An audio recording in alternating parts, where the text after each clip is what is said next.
Olá pessoal, tudo bem com vocês? Um prazer contribuir com vocês no curso de Filosofia do Direito. Meu nome é Felipe Assensi e ao longo de todos os nossos encontros eu vou desbravar junto com vocês essa disciplina, que é uma disciplina que em geral o pessoal fica muito apreensivo, né, de como é que vai ser cobrada. A prova da OAB ela é sempre muito extensa, né? Vocês pegam praticamente todos os conteúdos do direito e filosofia ela é óbvio que vai ser importante para o desenvolvimento das respostas de vocês e para vocês efetivamente terem um desempenho global na prova. Eu sou pós-doutor em Direito, eu fiz mestrado e doutorado em Sociologia e sempre ministrei aulas de Sociologia e de Filosofia voltadas para concurso. Tá? Além disso, eu sou advogado, então eu já passei por isso que vocês passaram e sou completamente solidário a esse momento da vida de vocês. Durante todos os nossos encontros, na verdade, eu vou ensinar para vocês de uma maneira bastante prática os conteúdos de filosofia do direito. É óbvio que não dá para falar de tudo porque nós temos uma limitação temporal, né? Eu basicamente vou trazer para vocês 2.500 anos de filosofia em algumas horas, mas assim, fiquem tranquilos que, com base na minha experiência dentro desses concursos, com base na própria previsibilidade das questões dentro da OAB, a gente tem um controle mais ou menos do que vai cair, de como que vai ser abordado, de como que vai ser cobrado. Então, eu acredito que vocês não vão ter nenhuma surpresa na hora da prova. Tendo assistido às nossas aulas, vocês vão fazer a prova com segurança, com tranquilidade, de que vocês já estudaram aquele assunto, já tiveram contato com aquele assunto, para poderem responder, né, a resposta que deve ser colocada lá e tudo mais. Então, assim, vocês vão ver que o nosso curso de filosofia, ele é um curso muito prático, com muito exemplo, com muita situação concreta, e isso faz com que seja mais fácil de vocês também terem mais intimidade, identificarem o que deve ser feito e tudo mais. Tá claro, gente? Então, vamos começar. Na verdade, assim, eu separei os seguintes tópicos para a gente conversar. Olha lá. Primeiro, né, a gente vai discutir um pouco filosofia e direito. É uma parte importante da matéria, uma parte que já caiu em algumas provas, mesmo que de maneira mais tímida, mas quando que a filosofia se encontrou com o direito, né? Isso é fundamental aqui para o nosso papo. Então vou refletir um pouquinho sobre como que a filosofia surge e a sua relação com o direito, né? Que é a filosofia jurídica ou filosofia do direito. Então esse é um contexto bastante conceitual do nosso encontro. Depois a gente vai falar de moral e ética e eu vou refletir com vocês sobre o que significa moral, sobre o que significa ética, como que dentro da filosofia esses temas foram tratados ao longo do tempo. E é muito curioso porque vocês vão ver que nem a filosofia entregou uma resposta única sobre o que é moralidade, sobre o que é ética e a sua relação com o direito. Variando do autor, variando do filósofo, vocês vão ter perspectivas diferentes sobre essa relação entre moral e ética. E aí vocês vão ver que é muito interessante esse estudo. Também é um estudo que costuma ser cobrado, né? O nosso 3 é a discussão sobre justiça, em que a gente vai fazer uma análise, na verdade, sobre o que é a justiça, como que se desenvolve a justiça, como é que se construíram diversas perspectivas sobre justiça no cenário contemporâneo, na Grécia Antiga e na modernidade e tudo mais.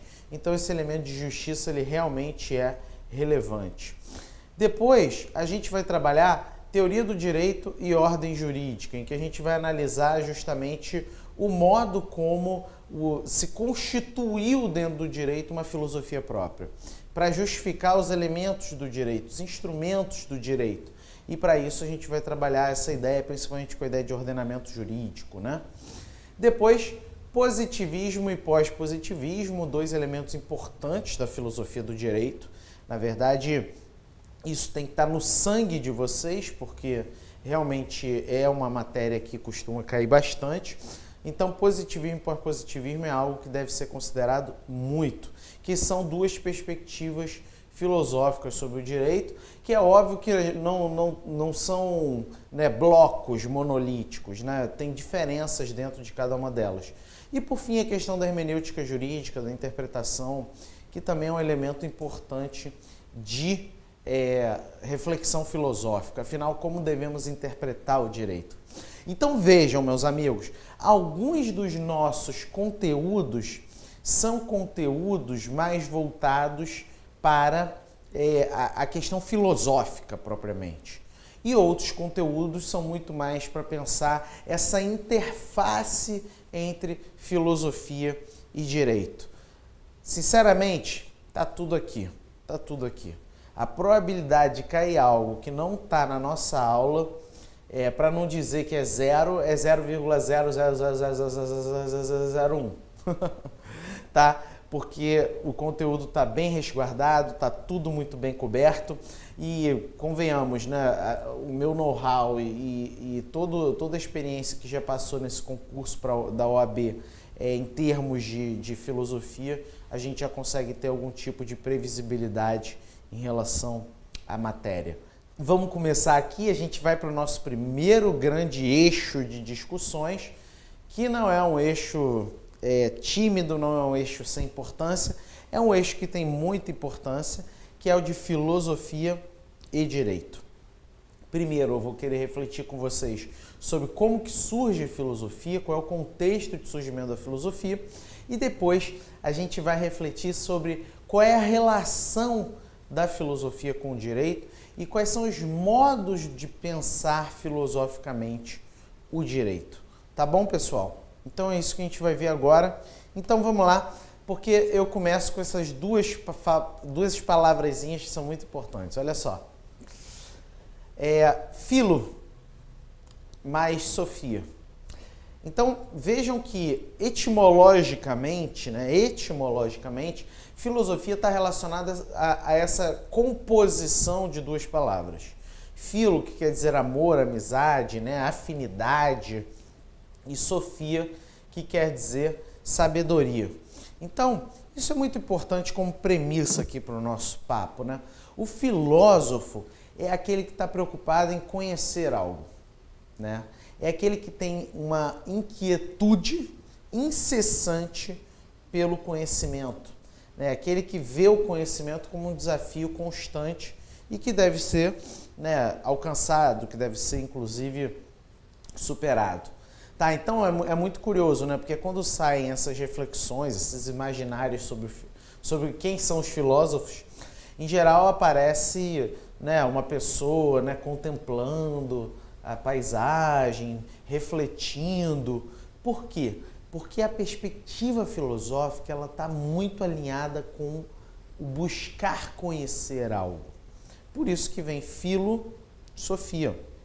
Então, uma afinidade pelo conhecimento, uma afinidade pelo saber, um amor pelo saber. E essa é uma questão importante para qualquer um que faz filosofia. É buscar entender como as coisas são. Por isso que a filosofia ela tem diversas perguntas, né? Por exemplo, Platão, ele perguntou o que é o belo, né? O que é a beleza? O Sócrates perguntando o que é a verdade, o que é a democracia. O Aristóteles perguntando o que causa o conhecimento, se é Deus, se é razão. São todas perguntas filosóficas. São todas perguntas que, em alguma medida, possuem interesse filosófico. Então, a filosofia, pessoal, ela está muito mais preocupada em conhecer algo do que propriamente em fazer defesas vazias de algo, tá? É através do conhecimento que você pode falar sobre algo. Então, se a gente, por exemplo, relacionar com a filosofia do direito, é o quê? São filósofos, né, ou juristas filósofos que tentaram explicar o modo como o direito funciona, ou tentaram explicar o que é o direito, ou tentaram explicar quais são os elementos que compõem o direito. E cada filósofo vai responder de uma maneira, tá? Mas essa premissa é uma premissa importante. A filosofia, ela tem uma busca incessante pelo saber e, portanto, o saber é um elemento determinante para a construção do pensamento filosófico. Então, se cair numa prova, né? Se a filosofia está orientada para que tipo de preocupação? Aí tá lá, letra A, defender algo. Letra B, criticar algo. Letra C, conhecer algo. E letra D, nenhuma das anteriores. Você sabe que é a letra C, conhecer algo. Essa inquietação pelo desconhecido. E buscar, portanto, aprofundar o seu conhecimento sobre alguma coisa. Mas vamos lá, vamos ver o que faz exatamente o filósofo. Eu diria que o filósofo ele tem uma tripla atuação. Vamos ver lá. Primeiro, o filósofo ele é muito relacionado àquele que ama a sabedoria. Além disso, tem a ideia de que o filósofo ele tem a amizade pelo saber, né? E também a ideia de que ele deseja saber. Então, o filósofo, e a gente está pensando, né, a filosofia, principalmente no seu surgimento, né, que foi na Grécia Antiga, lá 2.500 anos, no século V, no século IV a.C. E lá você já tem essa perspectiva do filósofo.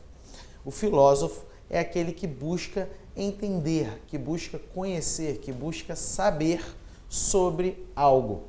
Não sei se vocês lembram na faculdade, né, nas aulas de filosofia, mas Platão, Sócrates, Aristóteles, os sofistas, são todos filósofos desse contexto em que surge a filosofia, né, e do modo como a filosofia ela vai buscar provocar algum tipo de atitude mais reflexiva das pessoas. Tá? Então vocês vão ver muito claramente isso nesses autores. E é óbvio que a filosofia, portanto, ela vai exercer um papel importante sobre o conhecimento. Filósofo, e observem uma coisa importante, hein? Filósofo nessa Grécia Antiga, do surgimento da filosofia, não é quem tem graduação em filosofia, hein? Tá? Filósofo na Grécia Antiga pressupõe um comportamento de vida, uma missão de vida. Tanto é que, por exemplo, Platão, no livro dele chamado A República, ele vai dizer quanto tempo demora para alguém que quer ser filósofo poder dizer que é filósofo. E, salvo engano, a formação de um filósofo demorava em torno de 35 anos no livro 6 da República. Então, assim, para você dizer que é filósofo, você tem praticamente uma dedicação de vida, tá claro? É diferente de hoje, que é muito mais uma graduação, tá? Então, eu estou pensando principalmente essa perspectiva filosófica que surge com a Grécia Antiga e o modo como se concebeu o papel do filósofo na Grécia Antiga. Mas vamos pensar um pouco melhor esse filósofo, porque agora eu estou sendo muito abstrato, né? Eu ainda estou sendo muito abstrato com vocês e eu quero dar mais concretude às coisas que eu estou falando aqui. Olha só, filósofo. Primeira coisa, ele é movido pelo desejo de observar, de contemplar, de julgar e de avaliar a realidade. Então, vejam esses verbos, pessoal. Observar, contemplar, julgar e avaliar a realidade. Tá? São verbos realmente muito importantes quando a gente fala de filosofia. Por quê? Porque alguns filósofos eles estarão mais preocupados em fazer observação. Outros filósofos estarão mais preocupados em fazer contemplação, por exemplo. Tá? Então, dependendo do filósofo, você vai ter um desses 4 verbos mais acentuado, né, dentro da sua perspectiva filosófica. Por exemplo, o Aristóteles, né, a gente vai ver o Aristóteles, a gente vai discutir sobre ele. O Aristóteles está muito preocupado em observar, né? Tanto é que o Aristóteles ele é visto como um dos grandes sistematizadores da Grécia Antiga. Ele não só contribuiu com a filosofia, mas ele contribuiu com a biologia, com a física, com a matemática. Ele, pelo fato de ter viajado muito com Alexandre o Grande, né, foi grande conquistador na Grécia Antiga, da Macedônia e tudo mais, ele, por isso, passou a ter uma vivência, uma experiência de vida e um contato cultural com outros povos enorme. E ele foi um grande sistematizador. Então, Aristóteles está muito mais preocupado com observação. Enquanto que Platão, por exemplo, está muito mais preocupado com contemplação. toda a discussão do Platão sobre o mundo das ideias, Platão e Sócrates estão muito alinhados com isso. A gente vai ver, tá, gente? Não precisa ficar arregalar o olho agora, não. Caramba, eu devia saber esses caras, ele devia explicar mais. Não, eu só estou dando exemplo. Depois eu vou falar deles com muita tranquilidade, vocês vão saber tudo desse pessoal. Né? Mas o Platão, por exemplo, ele está mais voltado para a contemplação. Né? Tem filósofos mais preocupados em julgar, né? Em fazer julgamento sobre a realidade, e tem filósofos mais preocupados em avaliar a realidade.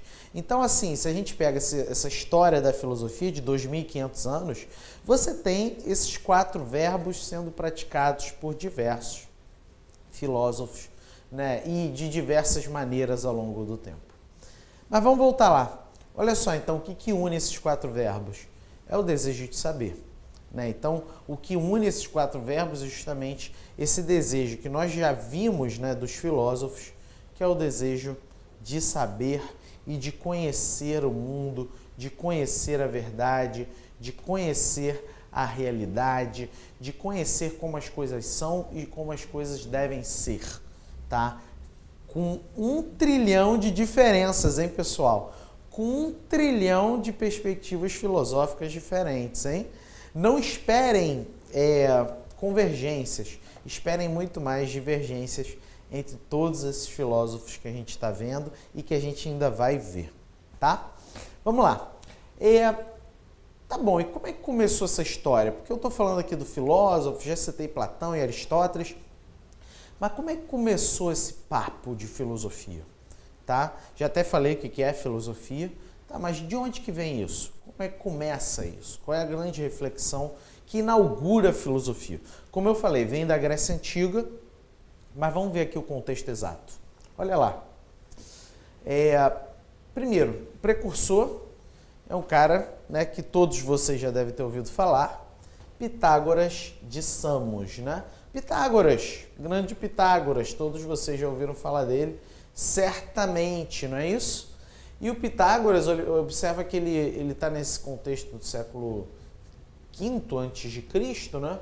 Então a filosofia ela existe há muito tempo, e ele é que traz esse termo filosofia, tá claro, gente? Ele que traz essa ideia, essa palavra filosofia, ou seja, amor pelo conhecimento, amizade pelo saber, afinidade pelo conhecimento, tudo gira em torno desse tipo de ideia, né? E assim, a gente pode dizer que, por mais que quem tenha inaugurado o termo filosofia tenha sido Pitágoras, isso não vai cair na prova não, tá?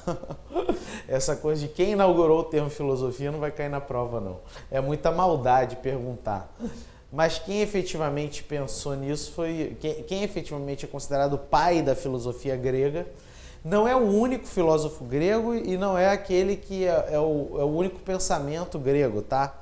Mas é aquele que ficou mais representativo da filosofia grega, é o Sócrates. E o Sócrates, ele é muito curioso, a gente vai discutir o Sócrates. O Sócrates não tem nada escrito, né? Tudo que a gente conhece sobre o Sócrates veio através dos discípulos do Sócrates. O Platão, principalmente, que escreveu bastante sobre o Sócrates, e o Xenofonte, que é um outro discípulo também, mas aí ele já tem menos livros que o Platão sobre o Sócrates, né? Então, o Sócrates é considerado o pai da filosofia, mas não é ele sozinho que produziu filosofia na Grécia Antiga. Você tem uma brigalhada enorme na Grécia Antiga sobre o que é filosofia, sobre o que é o saber filosófico, sobre o que é verdade, sobre o que é o racional, sobre tudo isso. Sócrates, por exemplo, ele está junto com Platão nisso. Mas Sócrates e Platão fizeram embates diretos com os sofistas. E depois ainda veio Aristóteles. E o Aristóteles ofereceu um conhecimento filosófico muito diferente de Platão e Sócrates. Tá? Então, assim, não é porque o Sócrates ele é considerado o pai da filosofia que ele tem um pensamento único, que foi o pensamento grego sobre filosofia. Não esperem isso. Foi muita briga nesse contexto da filosofia grega. Muita perspectiva diferente. Tá? Eu vou mostrar essas perspectivas para vocês, tá? Eu só estou prometendo, né? Estou parecendo político, mas depois eu vou cumprir. Então, assim, a gente vai ver essas perspectivas filosóficas. Vocês vão ver que consenso é algo que não existia na Grécia Antiga. Tá? Então, por mais que Sócrates seja considerado o pai da filosofia, ele não é o pensamento filosófico único ou hegemônico dentro da filosofia grega. Você tem outras perspectivas filosóficas de muita densidade, com muita qualidade, também dentro da Grécia Antiga. É muito importante isso ser dito, porque senão as pessoas ficam associando filosofia grega a Platão e esquecem dos sofistas, esquecem do Aristóteles, né? Ficam pensando muito Platão e Sócrates, porque o Platão, ele escreve em diálogos, né? A gente vai ver isso. E quem é o grande ator dos diálogos platônicos é o Sócrates, né? Diferente do Aristóteles, que escreve de maneira dissertativa, tá? Isso tudo a gente vai abordar, tá? Estou como político aqui, mas fiquem tranquilos que eu vou cumprir a promessa até o final do nosso curso e vai estar tudo bem contemplado aqui, vocês vão sair bastante seguros, né? Esse é o principal problema dos estudantes quando eles vão fazer a prova da OAB, né? Eles não se sentem seguros em responder as questões de filosofia. Agora, quem tem aula aqui no Master não vai ter esse problema mesmo, porque é meu compromisso como professor. Vamos lá. Então, assim, considerando isso, qual é a grande proposta filosófica, né? O que está por trás, então, de uma reflexão filosófica sobre o mundo, sobre o conhecimento? Primeiro, a filosofia foi uma resposta dos gregos aos problemas reais da polis. Polis é um conceito grego para cidade-estado, né?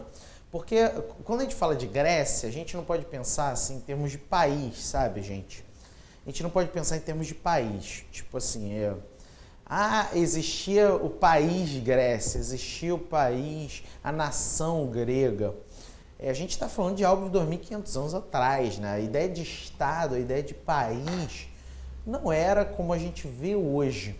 Então, por mais que você tivesse Grécia, as cidades gregas, elas tinham uma autonomia enorme. Uma autonomia, inclusive, política. Então, por isso que a ideia é a ideia de polis, ou seja, de cidades-estado. De cidades-estado. Você tinha Grécia, mas as cidades, elas tinham uma autogestão e uma autonomia política muito grande. Não é à toa que, se você compara Atenas, né, que é onde nasceu a filosofia, e Esparta, que é onde você tem todo o treinamento de guerra grego, são cidades-estado bastante diferentes. Tá claro? Então, quando a gente fala de polis, a gente está falando de cidades-estado. Agora, pensem só, cidades-estado. 2.500 anos atrás, você tem uma perspectiva de cidade já constituída. E vamos lá, vamos pensar um pouquinho o que é o contraposto de cidade em geral. É o rural, não é isso? É o campo, não é verdade? No campo, você tem tanta concentração populacional? Não, né? No campo, as pessoas estão um pouco mais afastadas. O volume populacional é grande no campo? Também é menor, né? O volume populacional nas cidades ele é muito maior. Você pega, por exemplo, um prédio aqui do Rio de Janeiro, que é onde eu moro, é um absurdo, né? A quantidade de gente que mora num único prédio, tá? Então, vejam que você tem dentro das cidades o maior volume populacional e, além disso, as pessoas estão mais próximas. Se as pessoas estão mais próximas, elas podem ter mais colisão, elas podem ter mais divergência, elas podem ter mais dissenso, não é verdade? Pensa em reunião de condomínio, galera. Reunião de condomínio não é exatamente isso. Junta todo mundo lá na reunião, aquelas 100 pessoas lá sentadas na reunião, aí começa aquela brigalhada danada, porque está todo mundo muito próximo, tá claro? No campo as pessoas estão mais distantes, elas criam laços de solidariedade maior e o volume populacional é menor. Então, o contexto das cidades é um contexto que vai surgir na Grécia Antiga e que vai ser muito favorável ao surgimento da filosofia.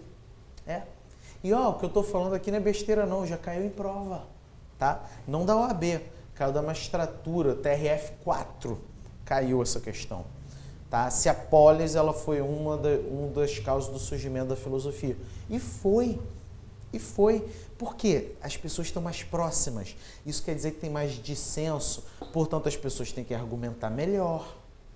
Portanto, as pessoas elas têm que convencer as outras sobre qual é a verdade do mundo. Portanto, as pessoas elas têm que fazer prevalecer a sua ideia. Isso tudo está alinhado com o que é a filosofia. Isso tudo está alinhado com o que é o pensamento filosófico. Lembram? Observar, julgar, não é isso? São aqueles 4 verbos. Isso tudo está alinhado com esse contexto da cidade que as pessoas estão mais próximas. Então, assim, eu não consigo chegar e falar que a verdade é essa. Eu tenho que, de certa maneira, dar conta da divergência. E para isso eu tenho que convencer. Para isso eu tenho que debater. Para isso eu tenho que ter mais conhecimento para conseguir persuadir. Por isso que a filosofia ela surge nesse contexto da cidade. Tá? Mas vamos lá, ela não surge só por isso na Grécia, não. Porque tinha cidade em outros lugares também há 2.500 anos. Vamos ver os outros motivos. Segundo, ela surge na Grécia também porque a Grécia, né, ela fica no mar Mediterrâneo, ela é uma espécie de península, né, não tão grande quanto a Itália, mas ainda assim uma espécie de península no mar Mediterrâneo e, portanto, ela era a rota de passagem. Né?